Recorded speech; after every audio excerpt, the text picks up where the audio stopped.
gamers, if you like set collection, tile laying, and art, then you're going to want to check out AQUA. Let's take a look at how it plays. In this game, one player will be playing as the column player and one player will be playing as the row player, and so they will only score in columns or rows respectively. They will each start with 3 cards in their hand, and each turn they will play 1 card and then draw a card from the deck until the deck runs out, and then they'll just play until they run out of cards. If you play a card next to a face-up card, you will play it face down, and if you play a card next to a face-down card, you will play it face up. If a face-down card is ever completely surrounded by face-up cards, it will flip over. But if it doesn't, that's okay too. At the end of the game, all of the face-down cards will be flipped face-up for scoring purposes as well. If a player does play a boat card out of their hand, it will get 2 visitor cubes, which will be worth extra points if their column or row scores. And the player who plays that will be able to move one of those cubes first up to 3 spots away, and then the other player will get to do the same. And you might want to move those depending on where you think you'll actually be able to score.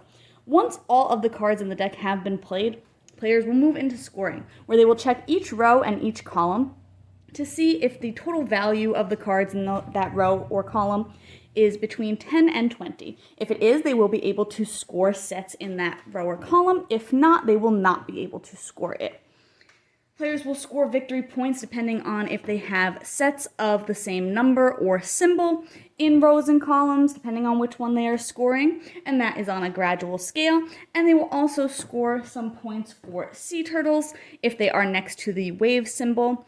And again, for those visitor tokens, again, only where the row or column equals between 10 and 20 for value.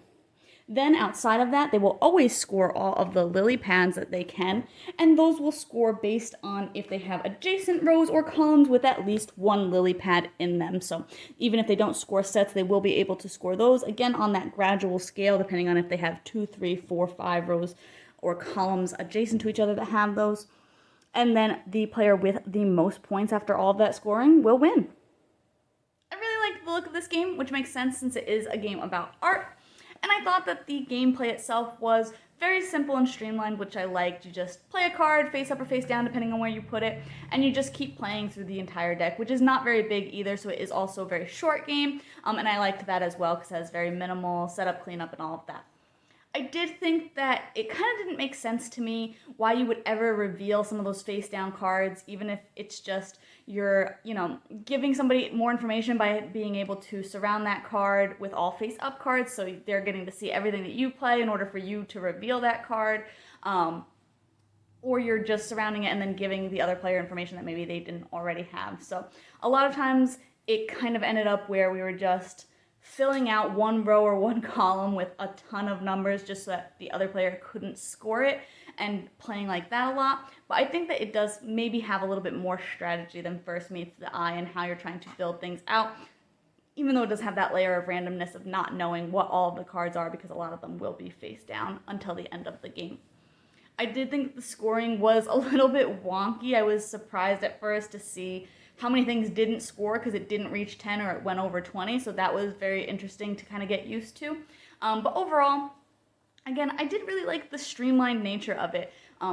Gameplay itself was simple. Once you got the hang of scoring, that was also pretty simple. And usually you are able to get a couple of points from the lily pads, so it's kind of a feel-good thing to never end with no points, even if you have a couple of bad rows or columns.